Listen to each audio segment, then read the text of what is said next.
welcome back to Vinyl Friday, where I go through my records and talk about why I love them. Today's going to be a little bit different, but don't panic, it's going to be okay. We're just going to have a little discussion about the Beatles. I hope you don't mind. Now, being a Beatles fan is a little bit of a double-edged sword, because on the one hand, we get to revel in the amazing music that is born of a band of besties who are challenging and supporting each other to make fantastic work of the highest caliber. On the other hand, we have to sort of vicariously suffer through the knowledge of an acrimonious breakup as we work our way through the latter offerings of their catalog. It's a struggle. And we've had over 50 years now of musings and theorizing about the reasons, many and varied, that the Beatles broke up. And many of them are conflicting and they contradict each other. But it's now 2025. Time has elapsed, and we have benefited from a multitude of documentaries.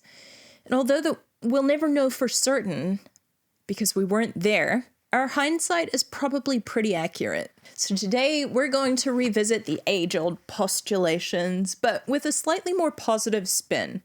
We're going to ask ourselves, what could have gone right? To do this, I've made some notes. I've consulted with the Hive Mind. Thank you if you are one of the Hive Mind who contributed your thoughts. Much appreciated. And I've managed to distill it down to about 6 points. I'm going to present them to you now, if you will allow me. So here we go.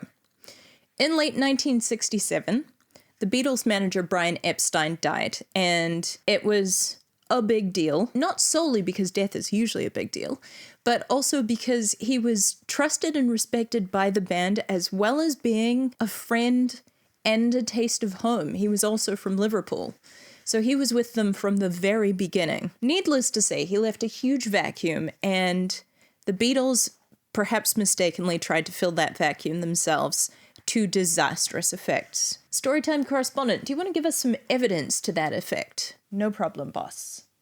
Hello, we're going to be taking all of today's readings from The Good Book. This is a quote from Neil Aspinall, who was an old-time buddy and I think also press director. Editor Nancy, can you confirm his position?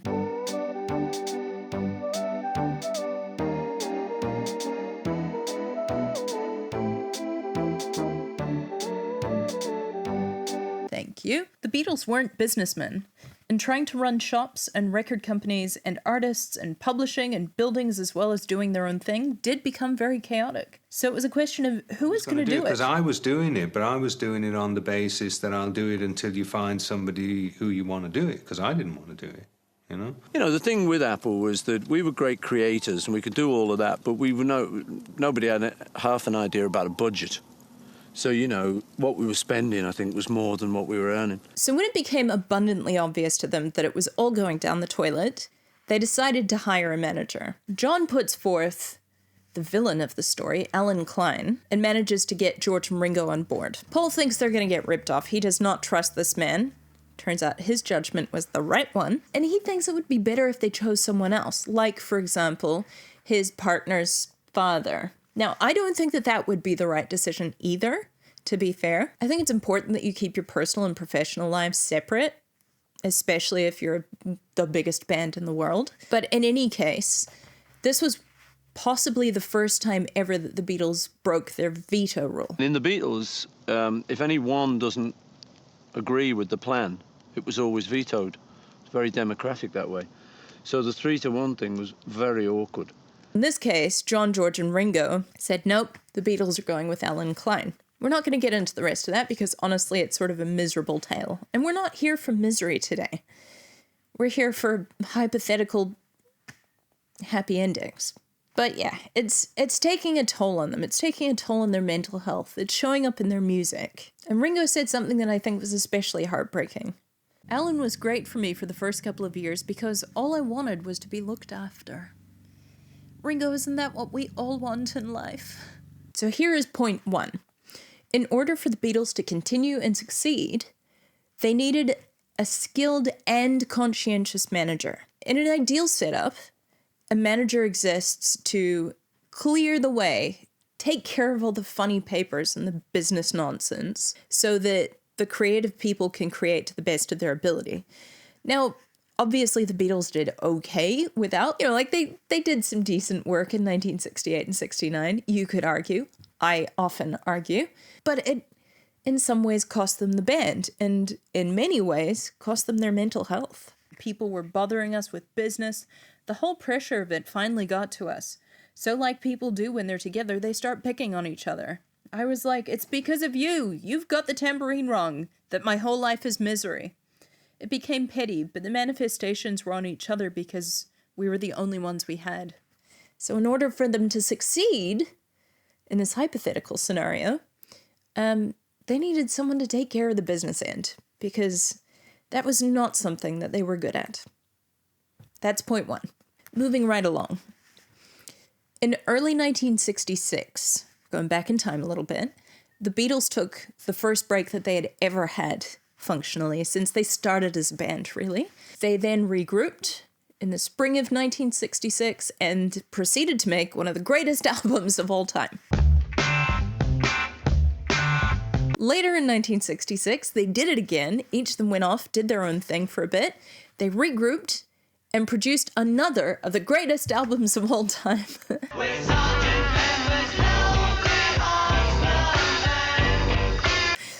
Just casually. I'm sure the rest of us could do that easily enough. We just haven't been trying hard enough. During that time away, they got to meet new people, experience new things, try out new music, such that when they got back together again, they were anxious to share their new findings. The Beatles as a band, and in particular John Lennon, really thrived on novelty. I mean, if you look at their career, I would say that he did his best work when he was really fired up about something new, be that early rock and roll music as a teenager, or being really famous at the beginning of the Beatles, or acoustic music when he was listening to Bob Dylan. LSD around the 1966-67 period. Turn off your mind, relax and float downstream. By 1969, there was no novelty for any of them in being a Beatle. Do you have anything to say about that? Yep. This is from an interview in 1971. John says, in the early days, there was the thing of making it big or breaking into America, and we had a goal together. But when we reached about 28 or 29, it began to be, what's the goal? We've made it. You know, we put in 1,000%, and then it was dwindling now. It's like, oh dear, do we have to turn up? We have to do that thing again?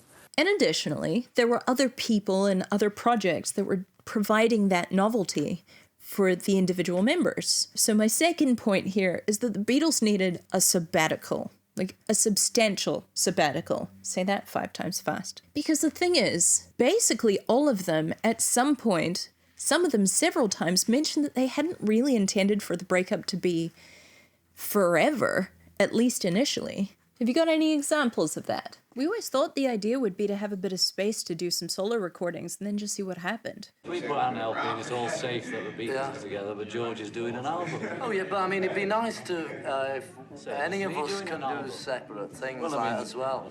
But that way, it also preserves the Beatle bit of it. Well, it's always a possibility, though, you know, we could have carried on. We weren't sitting in the studio saying, okay, this is it. Last record, last track, last take. For about 3 or 4 months, George, Ringo, and I rang each other to ask, well, is this it then? It wasn't that the record company had dumped us. It was still a case of we might get back together again. No one quite knew if it was just one of John's little flings, and that maybe he was going to feel the pinch in a week's time and say, I was only kidding. I think John did kind of leave the door open. He'd said, I'm pretty much leaving the group, but... So we held on to that thread for a few months, and then eventually we realized, oh, well, we're not in the band anymore. That's it. It's definitely over. They didn't always hate playing music with each other at the end. I mean, I think you can really hear that on Abbey Road. They are putting everything into it. You know, when you're working on something good, the bullshit went out the window. All comes together. It doesn't matter what we're going through as individuals. When you can see that it's really cool, we all put in the 1,000%. So it's not that they couldn't work together. If they had taken a sabbatical around 1970 for as long as they needed, it would have given, for instance, time for Ringo to work on his films. Can't we settle our differences amicably? No, son, no. George, at the end of 1968, had been doing some work with the band and with Bob Dylan, which made it kind of difficult to go back to working with the Beatles. I'd just spent like the last 6 months producing an album of this fella, Jackie Lomax, and hanging out with Bob Dylan and the band in Woodstock and having a great time. And for me to come back into the winter of discontent with the Beatles in Twickenham was, it was very unhealthy and unhappy. So a little hiatus would give him the opportunity to play with other musicians and to form other bands. And more importantly, to have sole creative control, if he wanted, over his own music. On that note, Paul was beginning to experience a lot of anxiety about being too domineering because it was really pissing off the others. This is Paul speaking. If I made a suggestion and it was something that, say, George didn't want to do, it could develop quite quickly into a mini argument. I think George felt that it was like, since when are you going to tell me what to play? I'm in the Beatles too, so I can see his point of view. But it burned me, and I then couldn't come up with ideas freely, so I started to have to think twice about anything I'd say. But if they took a break, Paul would feel like he could do whatever he wanted on a little solo project, like McCartney. Yeah, I think it was important that both of them had autonomy over their own music and their own musical ideas. On that note, John was kind of getting fed up with albums with a high production value, as George Martin tells us, right? Absolutely. John got disenchanted with record production. He didn't really approve of what I'd done or was doing. He didn't like messing about, as he called it, and he didn't like the pretentiousness, if you like. I could see his point. He wanted good old-fashioned, plain, solid rock. The hell with it. Let's blast the living daylights out.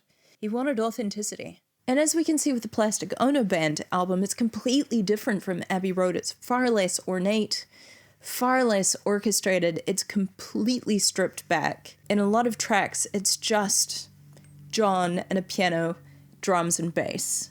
And so much space.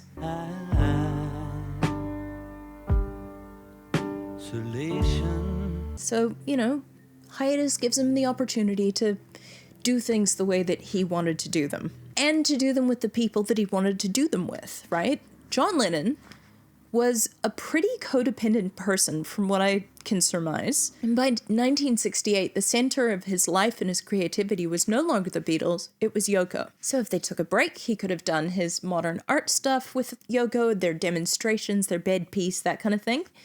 And he wasn't the only one, really, because Paul was also newlywed. Some time off would give him a chance to stay at home and do domestic things and be a newlywed, enjoy his newly married status, and spend time with his partner, who by all accounts was a very nice person.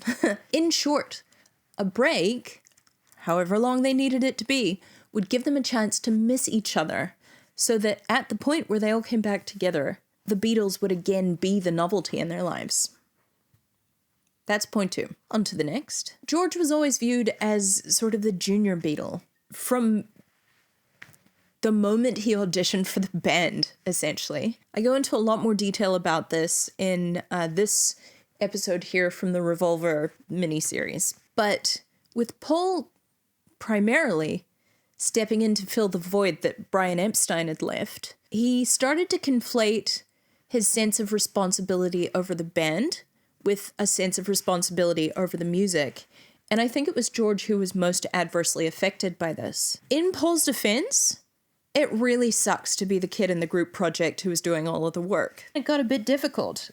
I would say it would be great if we could film the Beatles working. It would be fabulous. And they'd be like, well, are you sure you want to do it that way? It was getting a very lukewarm reception. So he was still there for making music with the rest of the band, but his bandmates clearly were not. So he was constantly trying to push them along. And in John's words, they were a bunch of lazy f***s. However, I think that an important skill as a leader is in delegation, and Paul just didn't do that. That meant that he missed the fact that George was becoming an incredibly skilled songwriter, and he was sleeping on some of George's best songs. In short, George Harrison was exceedingly cranky, but he did deserve a bit more space in the band. So point 3 is that George needed to be treated as an equal. And that means that he deserved equal space on their record. So instead of one song or maybe two, I reckon John, Paul, and George should have been able to each bring 4 tracks to an album. There, I said it. All right, we're up to point 4. Now, Yoko Ono, you may have heard of her, has copped flack for the breakup of the Beatles for literally generations, even though Paul himself at the time made jokes about her not being the reason. But it's going to be such an incredible sort of comical thing, like in 50 years' time, you know. They broke up because Yoko sat on an M. Oh, just something I did. What? I think that this Yoko broke up the Beatles thing is a sexist take. And before you start shouting at me about how I'm suddenly too progressive, it's happened before, I'm certain it'll happen again, let me explain myself. If your wife or husband or partner or best friend came to work with you, sat in your cubicle with you, sat in on important meetings and offered their feedback, who would be to blame when your coworkers got pissed off with you? John Lennon was at his place of work, and it's complicated by the fact that they were all friends, so it was also ostensibly fun. Nevertheless, it was his responsibility to clearly communicate and hold the boundary between his personal life and his professional life. You can't go saying, be sensible about it and don't bring it to meetings. You know, it's his decision. I'm not saying that Yoko was the kindest or most well-adjusted person on earth. In her defense, I have never met her, so I don't know for certain, but I don't think that she was deserving of all the vitriol that has been flung her way for decades. Sit on that. Or fight me in the comments, whatever takes your fancy, floats your boat, lights your board. Point 4 then is that the recording studio needed to be respected by all as a work site. Maybe partners could come and visit in the control room when you were on a break, but not while you were working, and certainly not on the studio floor. You have a job to do. John Lennon. No harm. And that doesn't just go for Yoko, that goes for everyone's partners. When you're at work, you're at work. As an addendum, I would like to say that they needed stricter rules re biscuit sharing. If you know, you know. Big stretch, we're getting there. By the mid to late 60s, the band had become limitless. They had all the money and time and access and resources and opportunity that you could ever ask for. The trouble is that limitlessness is inherently limiting, paradoxically. Storytime correspondent, share your thoughts with us, please. This is George Martin. He's talking about the concept for Let It Be and where they were going to hold the concert. There was a lot of dissension and lack of steering. Really, they were rudderless at the time. You know, they were talking about doing a concert on a boat or a concert in an amphitheatre in Greece or, you know, maybe at the Roundhouse. Or we thought about doing it in California, but that would have been too expensive. We thought of going to Marrakesh and importing people, but that fell through. So in essence, choice paralysis led to listlessness, led to not being able to get anything done, which in turn contributed to the aforementioned boredom. As they say, Frank Zappa is the mother of invention or something. They needed to need. So point 5 is kind of a fun one. I think they needed to introduce an artificial limitation. If I were doing it, I would say they have a month to write. John, Paul, and George bring 4 songs each and a suggestion of a cover for Ringo. They have 1 month to record and complete the entire thing. Then it's done. I mean, I would have a good time doing that. If I didn't have a day job, I would spend my time doing that. Capitalism. And now, my final point. In the middle of 1966, they stopped touring. And the reason for that is that they couldn't hear a damn thing. And partly because of this, they felt like they weren't playing very well. And when they went and played in Japan and the audience was respectably quiet, they could suddenly hear themselves and they didn't like what they were hearing. George was over the grind. John was getting bored with it. As we know, he doesn't like being bored. But Paul and Ringo did still enjoy playing live. Ringo in particular really didn't feel like he had much to contribute when they were in the studio. Sgt. Pepper for me was great because it's a fine album. It's a fine album, but I did learn to play chess on it because I'd have so much spare time. stepped out of the band for a bit in 1968, it was because he didn't feel like he was playing very well, because he was out of practice because they weren't playing live all the time. You get it. I will say, I think he was playing just fine. He was getting in his head because he was sitting in the studio playing chess all day. So, you know, you probably would too. John actually enjoyed playing live, as the Storytime correspondent will corroborate. The thing I missed most is just sitting down with a group and playing. With the Beatles, it got less group-like. We stopped touring, and we'd only get together for recordings, so all the playing was in the recording session. Musically, we weren't as together as some of the earlier years, and that's what we all missed. It's from 1972. In 1970, he played his first sort of informal Plastic Ono band gig in Toronto. He was kind of free to do whatever he wanted, to set his own set list, to put his band together in a matter of days, because it's Plastic. The Beatles playing live is a different matter. We've got that great thing to live up to. It's a harder gig. But for just me and Yoko to go out, we can get away with anything. There was no big palaver. It wasn't like the set format show I'd been doing with the Beatles, where you go on and do the same numbers. He didn't have the sense of expectation or of precedent. This was new. We know how he feels about new. And did he have a good time? Of the gig, in 1980, he said, "The buzz was incredible. I never felt so good in my life." Almost immediately after, he sat the rest of the Beatles down and he quit. After the Plastic Ono Band's debut in Toronto, we had a meeting in Savile Row where John finally brought it to its head. He said, "Well, that's it, lads, let's end it." So by that stage, it wasn't that he didn't want to be playing music live. He just didn't want to be playing music live with the Beatles. And on the rooftop, you can see that they're all having a fantastic time. Except maybe Ringo, who looks bitterly cold, even in his wife Maureen's beautiful red coat. Paul, in particular, is just having the time of his life. And even George, despite his initial reticence, I don't want to go. On the roof. was right up there with the rest of them, flicking his amp back on after the cops tried to have them shut down. No, get back, Jojo. Yeah. So he obviously didn't hate it either. Following that rooftop performance, Paul had an idea that I think was really quite sound. Eventually, after the show on the roof, it came down to a meeting.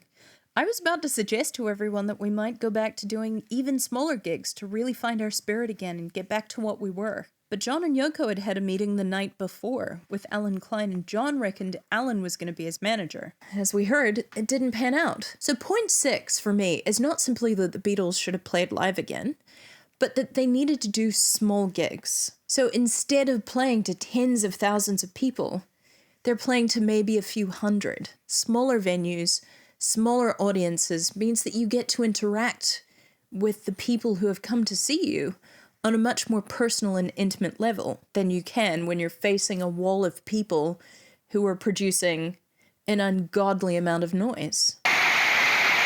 It would really shift the dynamic between performer and audience. So instead of one performing a service so that the other can scream at them, it would be more of a sharing, an interplay. I think that would be really nice for them. I think they would enjoy that. Once they'd had their break. In effect, that is what Paul ended up doing in the early days of Wings. Those are my 6 points. But what is this thought experiment for?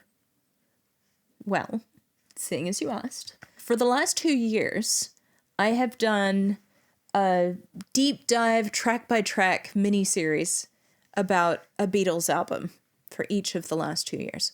Did I say that? Each of those, so 2 albums. I did Rubber Soul in 2023, and I did Revolver in 2024. Those albums were determined by a vote after the cost of the albums had been reached on my Buy Me a Coffee page. I finished Revolver at the end of last year, and I've been sort of taking a break and recharging, but I am almost ready to be getting back into the swing of things with a new Beatles track-by-track breakdown. So this is sort of a warm-up act. It's like an exercise to get me back on form. It's to be the first of 4 videos. In this episode, we covered what they would need to get back together. At this point, we're going to say, for argument's sake, they managed to carry out all 6 of these points. They reunite in early 1971. They're going to record a reunion album. Each songwriter brings 4 songs and a cover idea for Ringo. They have 1 month to complete it, and when they finish it, they're going to tour the UK in small venues. What we ask ourselves from this point is, what does that album sound like? So the next 3 videos on this subject will cover the 4 songs brought by each of the songwriters. So there will be an episode for John, an episode for Paul, and an episode for George. You understand? You're smart. We're going to have a listen to the songs, we're going to break them down a little bit, and we're going to talk about why each of them, I think, deserves a spot on this Reunion album. So we're going to kick it off right now. We're going to cover Ringo, because I don't think that would take up an entire episode. This is just like a starting off point. I've also named the album. I hope you don't mind. I was going over some rejected album titles throughout their catalog. There are some really good ones, but one of my favorites was one that they were going to use on one of their later albums. It was Beatles on Safari. I thought it was quite cute because it's in keeping with sort of Beatles for Sale with the Beatles, Meet the Beatles format, but it was a format that was passé and kind of obsolete by the time that they were going to be using it. So it's cute. I think it would have worked. But by 1971, we've had the moon landing, we've had the moonwalk, and a lot of their contemporaries have been producing and releasing songs about outer space, the great beyond, the final frontier. So I've decided that the album should be called Beatles in Space.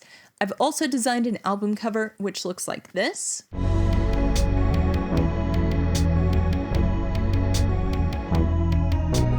And as for Ringo's song, I think that Ringo was at his best when he was able to combine a sort of charming bashfulness, as with a little help, And I'll try not to sing out of key.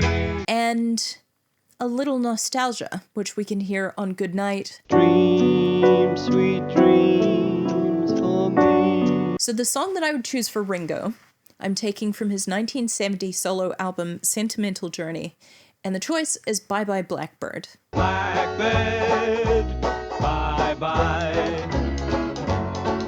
I think it perfectly captures the charm and the nostalgia. When I listen to it, he sounds completely in his element performing it. And so begins the task.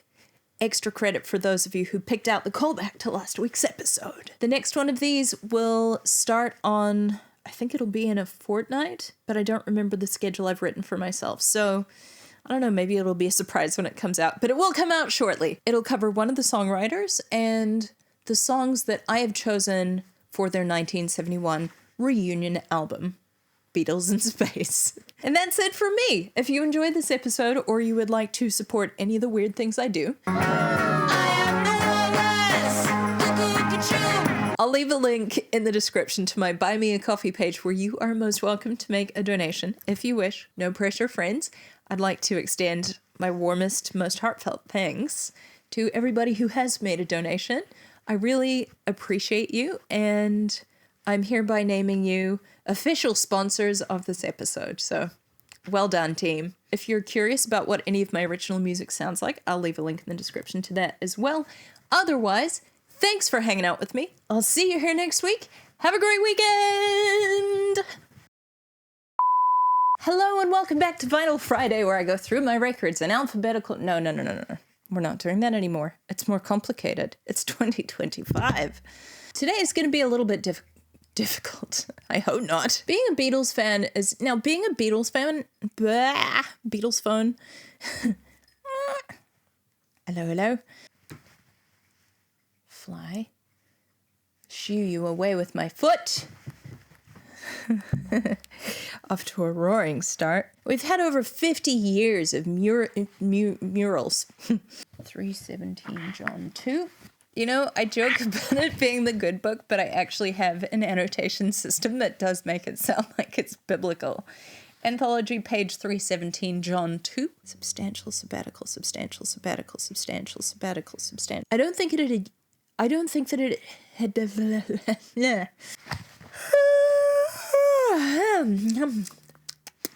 They needed to need, not bread. Need, necessity, need. That was silly. Even George, despite his reticence,